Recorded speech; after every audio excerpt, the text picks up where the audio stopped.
Hello anime fan and welcome back to our channel. तो आज की वीडियो में हम एक्सप्लेन करने वाले हैं काजू नंबर 8 सीजन 2 के एपिसोड नंबर 9 को। और ये वीडियो बहुत ही ज्यादा अमेजिंग होने वाली है क्योंकि इसमें हमें पता चलने वाला है काजू नंबर 9 का असल प्लान, और साथ ही हमें यहाँ पर और भी काफी ज्यादा खतरनाक काजूस दिखाए जाने वाले हैं। तो इसलिए वीडियो को एंड तक लाजमी देखना और लाइक भी जरूर कर देना। So let's get start. तो एपिसोड के स्टार्ट में हम न्यू डायरेक्टर इटामी को देखते हैं जो कि डायरेक्टर इसाओ को याद कर रहा होता है, और तभी यहाँ पर डायरेक्टर इसाओ को भी दिखाया जाता है जो कि अभी भी अपने थोड़े बहुत कॉन्शियसनेस में होता है काजू नंबर 9 के अंदर। और तभी यहाँ आ जाता है इंट्रो, और इंट्रो के बाद हम काफका को देखते हैं जो कि बहुत ही ज्यादा मेहनत कर रहा होता है ताकि वो स्क्वाड्रन कॉम्बैट टेक्निक को सीख सके, जिसमें उसे अपने पैरों से पावर जनरेट करके उसे अपनी फुल बॉडी तक लानी होती है। और होशिना ने काफका से कहा था कि उसे हर रोज इसकी प्रैक्टिस करनी होगी, और इसमें काम चोरी बिल्कुल भी नहीं चलेगी क्योंकि वो हर हफ्ते आकर इसे देखेगा कि वो प्रैक्टिस कर रहा है या फिर नहीं। हम देखते हैं कि काफका भी अपनी पूरी जी जान से इसकी प्रैक्टिस कर रहा होता है, जिस वजह से उसके पैर में काफी ज्यादा दर्द भी होने लगता है। और तभी यहाँ पर किकोरू भी आ जाती है और वो काफका का मजाक बनाते हुए कहती है कि अच्छा तो तुम स्क्वाड्रन कॉम्बैट टेक्निक सीख रहे हो, वैसे भी अच्छा ही है क्योंकि तुम कोई भी वेपन तो यूज कर नहीं सकते। जिस वजह से काफका इस पर जोर जोर से चिल्लाने लगता है कि तुम्हें क्या पता इसमें कितनी मेहनत लगती है और ये कितना मुश्किल है। तो किकोरू कहती है कि हाँ मुझे पता है क्योंकि मेरे डैड भी ये किया करते थे।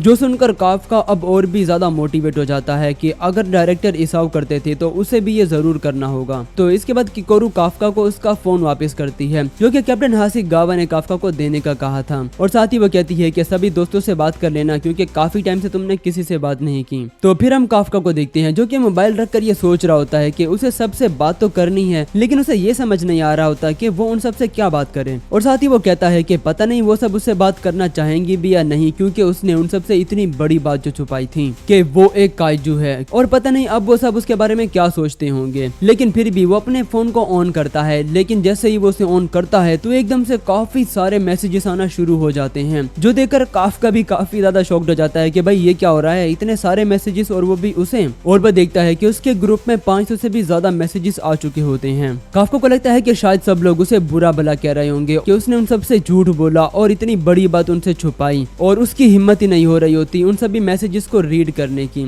लेकिन तभी रेनो का फोन आ जाता है और काफका की हालत काफी ज्यादा खराब हो जाती है और हड़बड़ाहट में उससे फोन कट हो जाता है। लेकिन फौरन से ही इहारू की कॉल आ जाती है जिसे वो उठा लेता है। हम देखते हैं कि ये रेनो ही होता है, और वो काफका पर चिल्लाने लगता है कि आपने मेरा फोन क्यों काटा और इहारू का फोन क्यों उठाया, आप इतने टाइम से कहाँ पर थे और आपने मुझे कॉल क्यों नहीं की। माना कि उन्होंने आपका फोन ले लिया था, लेकिन आप किसी और के फोन से भी तो ट्राई कर सकते थे ना, आपको पता नहीं कि मुझे कितनी ज्यादा फिक्र हो रही थी आपकी। काफका कहता है कि मुझे इसकी परमिशन नहीं थी। रेनो कहता है कि अच्छा तो आप एक बार कोशिश तो करके देखते हैं। लेकिन तभी काफका अपने दिल की बात बताता है कि वो बहुत ज्यादा डर गया था, उसे लगा था कि अब कोई भी उससे बात नहीं करेगा क्योंकि उसने सबसे इतनी बड़ी बात जो छुपाई थी। इहारू बीच में आकर कहता है कि अरे हाँ अंकल, हम सब तुमसे डर गए थे क्योंकि तुम्हारे पास काइजू की पावर्स जो हैं, लेकिन इसका मतलब ये नहीं कि हम सब तुमसे नफरत करते हैं, क्योंकि हम सब लोगों ने ये देखा था कि तुमने अपनी जान दांव पर लगा दी थी हमारे बेस को बचाने के लिए। तो ये सब देखने के बाद भी भला हम तुमसे कैसे नफरत कर सकते हैं। और तभी काफका भी काफी ज्यादा इमोशनल हो जाता है और रोने लगता है। हम देखते हैं कि किकोरू भी यहाँ पर आ जाती है और काफका को ट्रेनिंग पर चलने का कहती है, लेकिन वो देखती है कि काफका तो रो रहा होता है, और ये देखकर वो भी काफी ज्यादा शॉक्ड हो जाती है कि इसे क्या हो गया है। तभी फिर से हम डायरेक्टर इसाओ को दिखाया जाता है जो कि कह रहा होता है कि अब समय खत्म होने वाला है। मैं काफी टाइम से इसे अंदर से रोकने की कोशिश कर रहा था, लेकिन अब लगता है कि मैं इसे और ज्यादा देर तक नहीं रोक सकता, और साथ ही अब इनकी तादाद भी काफी ज्यादा बढ़ती जा रही है। तो इसके बाद हम जापान के अलग अलग हिस्सों का सीन देखते हैं जहाँ हमें काफी सारे खतरनाक जैसे दिखने वाले काइजूस दिखाए जाते हैं, जो कि नॉर्मल काइजूस की तरह तो बिल्कुल भी नहीं होते, और वो काफी ज्यादा पावरफुल भी लग रहे होते हैं। तभी यहाँ डिफेंस फोर्स वालों को कुछ भी समझ में नहीं आ रहा होता कि आखिर ये सब चल क्या रहा है, क्योंकि पिछले बस एक महीने में 14 से भी ज्यादा काइजूस का अटैक हुआ है और ये लोग किसी एक से भी नहीं लड़ पाए, क्योंकि डिफेंस फोर्स के वहां पहुंचने से पहले ही वो काइजूस वहां से गायब हो जाते थे। जो देखकर ये साफ सा पता चल रहा होता है कि ये काइजूस ना सिर्फ पावरफुल हैं, बल्कि इनकी सोचने समझने की काबिलियत भी इंसानों के जितनी ही है, जो कि बहुत ही ज्यादा खतरनाक बात है। तो इसलिए अब डिफेंस फोर्स भी खुद को तैयार कर रही है आने वाली मुसीबत से लड़ने के लिए। उन्होंने बड़े शहरों की सेफ्टी को ज्यादा बढ़ा दिया है, और साथ ही वहाँ पर और भी ज्यादा अंडरग्राउंड शेल्टर्स बना दिए हैं, और साथ ही जो बाकी के बचे हुए काइजूस वेपन हैं, ये लोग उन्हें भी बाकी सब काबिल डिफेंस फोर्स मेंबर्स को देने वाले हैं। इटामी कहता है कि वो लोग इस जंग के लिए अपनी पूरी ताकत दांव पर लगा रहे हैं, लेकिन क्या वो नंबर 9 को हरा पाएंगे या नहीं। और फिर से हम इसाओ को देखते हैं जो कहता है कि अब मेरा दिमाग काम करना बंद कर रहा है और अब लगता नहीं कि मैं और ज्यादा देर तक इसे रोक पाऊंगा। तो अब पूरे देश को बचाने की जिम्मेदारी तुम सब नौजवानों की है। और इसके बाद ईसाओ की कॉन्शियसनेस पूरी तरह से खत्म हो जाती है। तभी हम देखते हैं कि यहाँ पर किकोरू को भी काजू नंबर 4 के वेपन वाला सूट दिया जा रहा होता है, जो कि पहले हिकारी यानी कि किकोरू की मदर ही पहना करती थी। और अब किकोरू भी अपने फादर की डेथ का बदला लेने के लिए तैयार हो जाती है। और साथ ही हम डिफेंस फोर्स के अलग अलग जगह का सीन देखते हैं, जहाँ पर सभी लोग ट्रेनिंग कर रहे होते हैं और खुद को और भी ज्यादा स्ट्रॉन्ग बना रहे होते हैं, ताकि वो आने वाली जंग के लिए खुद को तैयार कर सके। काफका भी अपनी स्क्वाड्रन कॉम्बैट टेक्निक की प्रैक्टिस कर रहा होता है और वो होशिना को एक जोरदार पंच दे मारता है और काफी ज्यादा खुश हो जाता है कि उसकी पावर अब पहले से काफी ज्यादा बढ़ गई है। लेकिन फिर होशिना काफका को पंच मारता है और वो काफी दूर जाकर गिरता है, जिस पर काफका चिल्लाने लगता है कि इतनी जोर से पंच मारने की क्या जरूरत थी भला।